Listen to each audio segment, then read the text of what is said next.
Hola, ¿cómo están? Mi nombre es Federico Fleitas, soy asistente del Departamento de Anatomía y en esta oportunidad vamos a hablar sobre la anatomía topográfica de la pelvis y el diafragma pelviperineal. Definimos a la pelvis como el sector inferior del tronco en amplia comunicación con la cavidad abdominal. De hecho, es muy frecuente el uso del término cavidad abdominopélvica para referirnos justamente a esta continuidad que tienen estos sectores.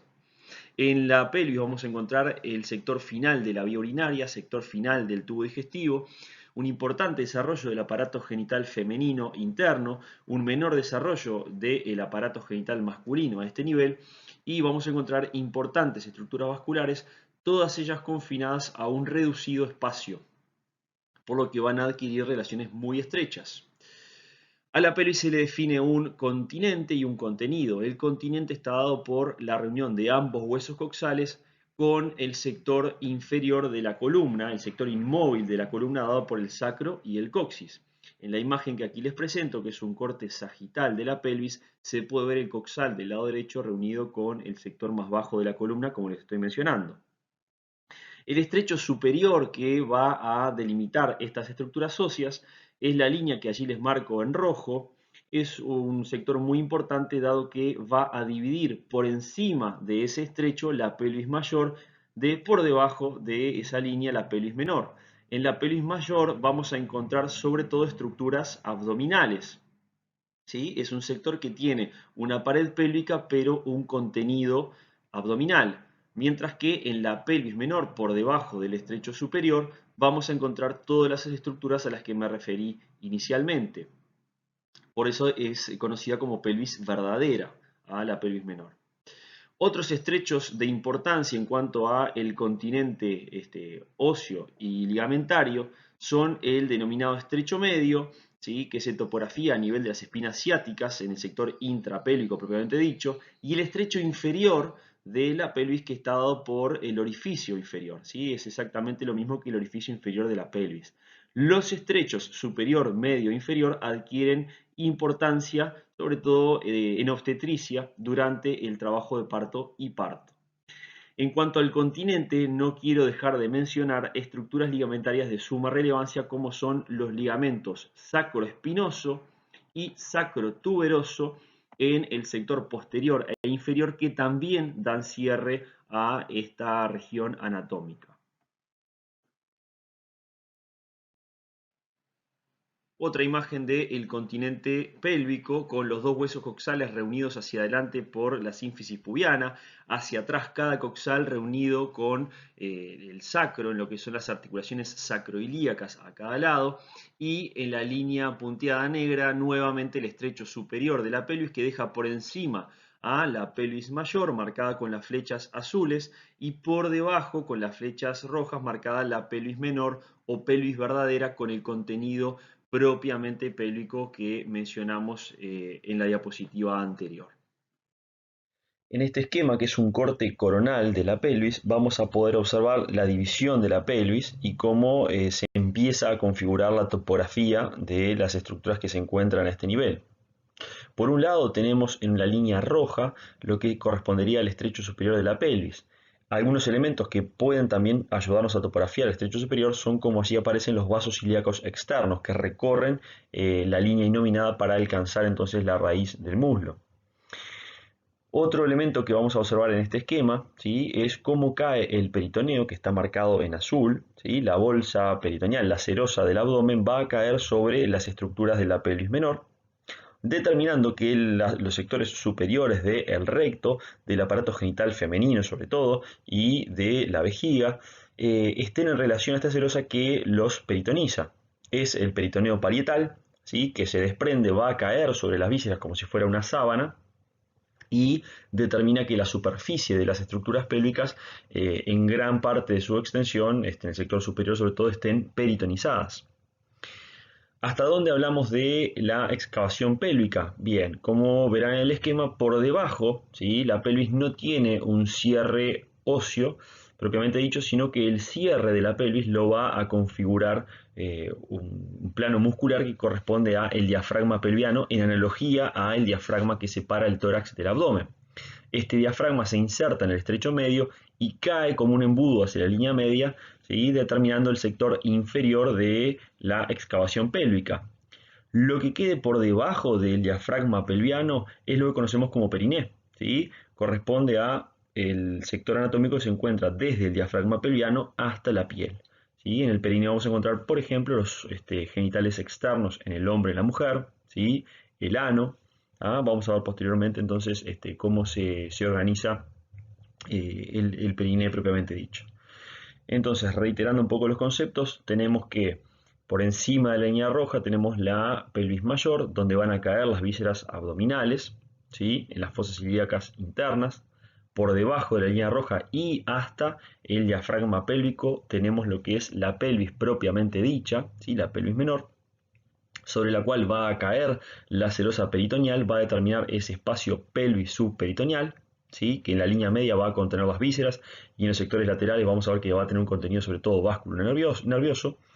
Y por debajo de ese cierre muscular que es el diafragma pélvico tenemos entonces el periné propiamente dicho, ¿sí? Que son los componentes, digamos, que revisten la superficie de la pelvis desde la piel hasta ese plano profundo que lo configuran los músculos del diafragma pélvico. En este esquema que comprende el aparato genital femenino, vamos a ver cómo cae en blanco el peritoneo sobre, en este caso, el útero, ¿sí? Las trompas uterinas y sobre el ovario, así como por encima de los ligamentos redondos, determinando que caiga como una sábana, ¿sí? Configurando lo que se conoce como los ligamentos anchos a uno y otro lado del útero, ¿sí? Por debajo de la caída del peritoneo vamos a encontrar el espacio pelvis subperitoneal. En la línea media, este espacio pelvis subperitoneal va a contener las vísceras propiamente dichas, como es en este caso el útero, ¿sí? Mientras que hacia los lados de la porción visceral, de lo que se conoce como, vamos a ver más adelante, como mediastino pélvico, a cada lado del mediastino pélvico tenemos los espacios pelvis subperitoneales laterales, donde vamos a encontrar, ¿sí? Las estructuras vasculares, nerviosas y también estructuras canaliculares como son los uréteres a cada lado que van a alcanzar a la vejiga. Vemos nuevamente la disposición que tiene hacia abajo y hacia adentro el diafragma pelviano, ¿sí? Que cae, como decíamos, como si fuera un embudo abierto hacia arriba, ¿sí? Que cae hacia la línea media, cerrando el sector inferior de la pelvis, y como todo lo que queda desde este plano muscular hacia la superficie se conoce como el periné, que justamente es donde vamos a encontrar, por ejemplo, los genitales, en este caso, en este esquema, los genitales externos femeninos.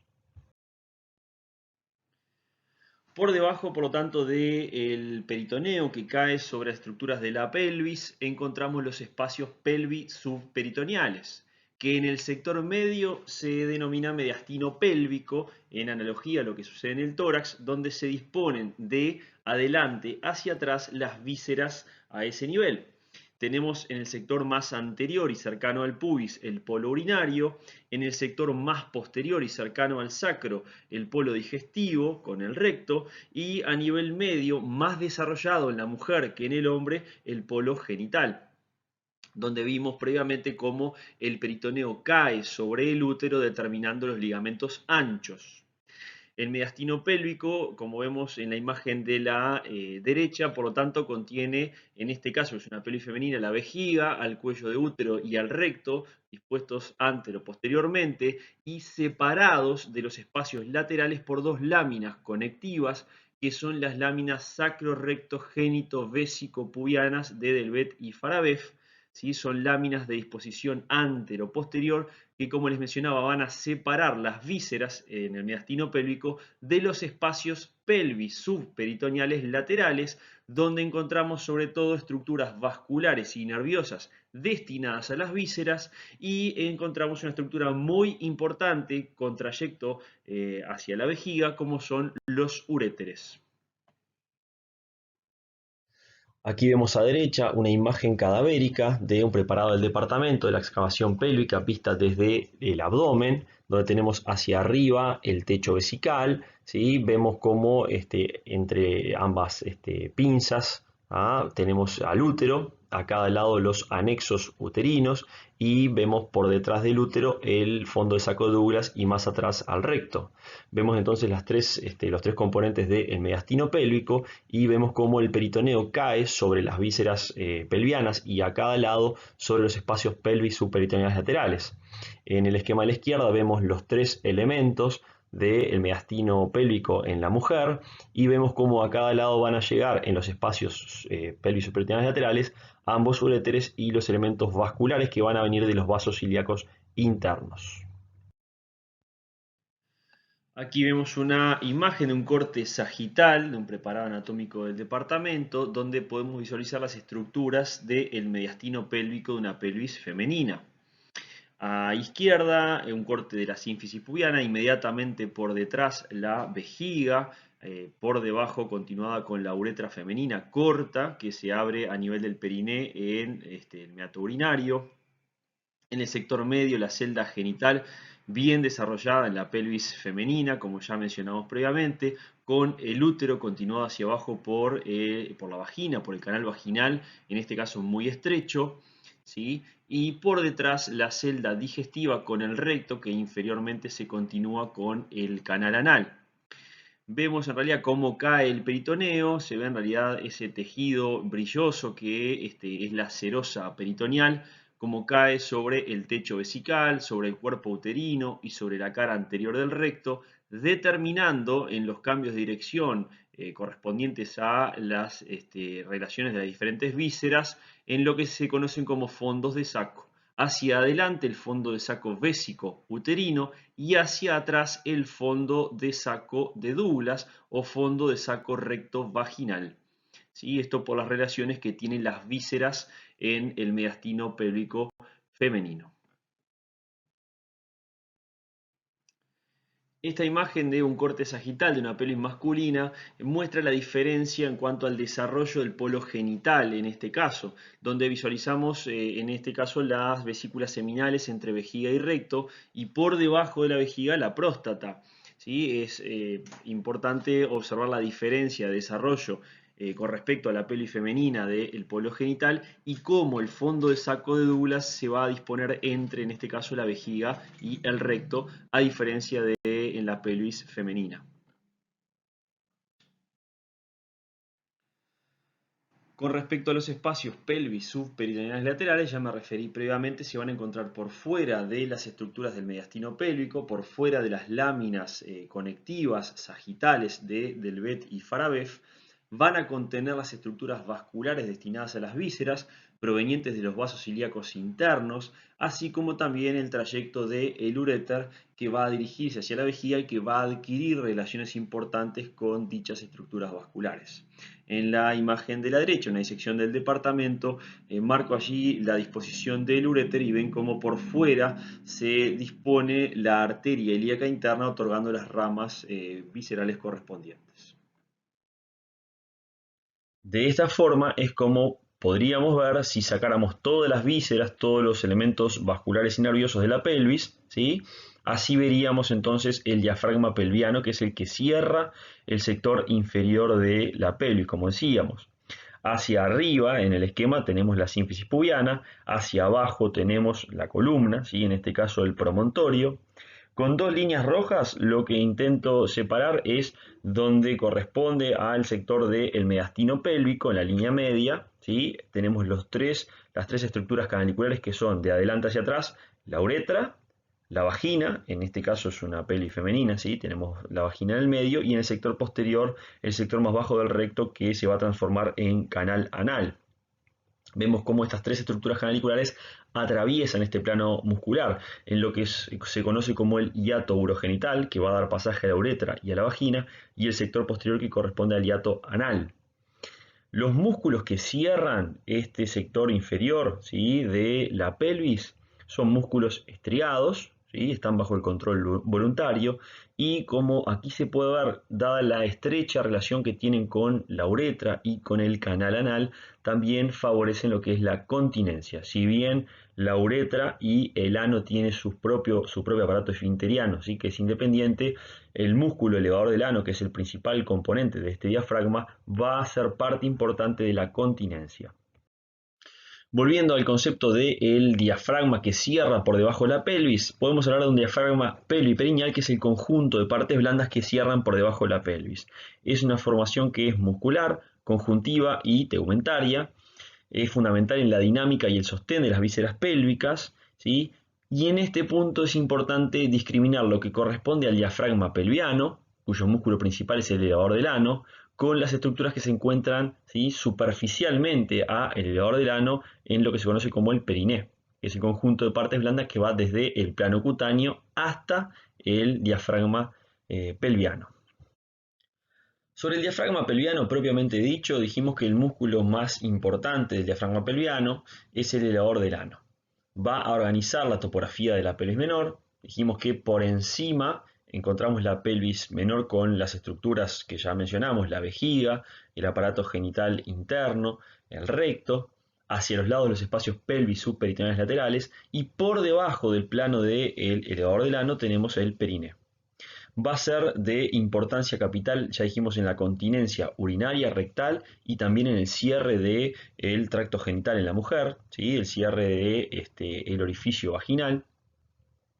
Se va a insertar en el estrecho medio de la pelvis y va a caer hacia la línea media, entonces dando paso a las estructuras canaliculares en el hiato urogenital y en el hiato anal. En suma, cuando hablamos de diafragma pelviano, nos referimos a músculos estriados que ofrecen ese embudo que mencionaba previamente, abierto hacia arriba, ¿sí?, que va a estar dado por dos músculos. El músculo elevador del ano, que tiene tres fascículos, que son el fascículo puborectal, ¿sí?, que se inserta en el sector anterior, en lo que es la sínfisis pubiana, ¿sí?, y la cara interna del pubis, y va a rodear al recto en el sector posterior, enlazándolo, volviendo nuevamente hacia el otro lado del pubis. El haz pubococcígeo, cuyas fibras tienen disposición anteroposterior, van desde el pubis hasta el coxis, y el fascículo iliococcígeo, que también da el cierre anterolateral que ofrece el elevador del ano. El otro músculo que va a configurar el diafragma pélvico es el músculo coccígeo, que ya vimos que se inserta también en relación al elevador del ano, comparte inserción a nivel de la espina ciática y cierra sobre todo el sector más posterior de la pelvis. Particularmente el músculo elevador del ano es el que ofrece los hiatos que referimos para el pasaje de la uretra y la vagina en el hiato urogenital y para el pasaje del canal anal en el hiato anal propiamente dicho. Aquí tenemos un preparado cadavérico del departamento donde podemos visualizar desde el interior de la pelvis lo que es el cierre inferior por el diafragma pelviano. En este esquema tendríamos hacia arriba la sínfisis pubiana y hacia abajo la columna. Vemos en el triángulo que marqué celeste lo que correspondería a la espina ciática, ¿sí?, sector importante de inserción de los músculos del diafragma pelviano, y la línea roja que allí les marco intenta representar lo que es la división entre por delante los fascículos del elevador del ano y por detrás el otro músculo del diafragma pélvico, que es el músculo coccígeo. Ambos músculos, como vemos en el esquema, cierran el sector inferior de la pelvis, pero dan paso, como también se puede visualizar en este esquema, a las estructuras canaliculares. Lo que se puede visualizar de forma más notoria en este caso es el pasaje del tubo digestivo. Esta imagen nos muestra el cierre muscular inferior de la pelvis, pero desde la cara inferior. Vemos las ramas isquiopubianas y las tuberosidades isquiáticas a ambos lados, hacia arriba la sínfisis pubiana, hacia atrás el coxis, y aquí vemos cómo se configura un verdadero embudo que cierra el sector inferior de la pelvis y que se va a relacionar, en este caso, como se puede ver, de forma cilíndrica con el aparato esfinteriano del conducto anal. Por otra parte, ya dijimos que el periné correspondía a las partes blandas que están situadas superficialmente al plano del elevador del ano y la aponeurosis, y comprende los genitales externos, que van a diferir obviamente en el hombre y en la mujer, músculos anexos a los mismos, músculos que se encuentran a nivel de las porciones inferiores de la uretra, de la vagina y del canal anal. Vamos a encontrar glándulas también y bueno, el plano de los tegumentos. Aquí les presento un corte coronal del periné posterior donde vemos en rojo el plano del músculo elevador del ano y cómo todos los tejidos superficiales, ¿sí? A el plano del músculo elevador del ano hacia la piel corresponden a lo que denominamos periné propiamente dicho. Vemos además la íntima relación que adquiere el músculo elevador del ano con un músculo perineal como es el esfínter anal externo y lo que determina su participación sinérgica en la continencia anal en este caso. Vemos a derecha cómo el paquete pudendo básculo nervioso del periné va a ingresar en esta región anatómica adosado al músculo obturador interno, ¿sí? Ingresando en un sector en particular que se denomina la fosa isquioanal o isquiorrectal. Para poder estudiar el periné, ¿sí? Sabemos que el periné tiene forma, se le escribe anatómicamente en la forma de rombo. En el sector anterior tenemos el pubis, en el sector posterior el coxis. A cada lado tenemos entonces las tuberosidades isquiáticas, ¿sí? Configurando, como decíamos, el rombo, que va a determinar dos triángulos unidos por sus bases. El triángulo anterior va a ser el periné anterior o urogenital, que va a contener a los genitales externos, y el periné posterior o anal, ¿sí? Que va a ser igual en ambos sexos.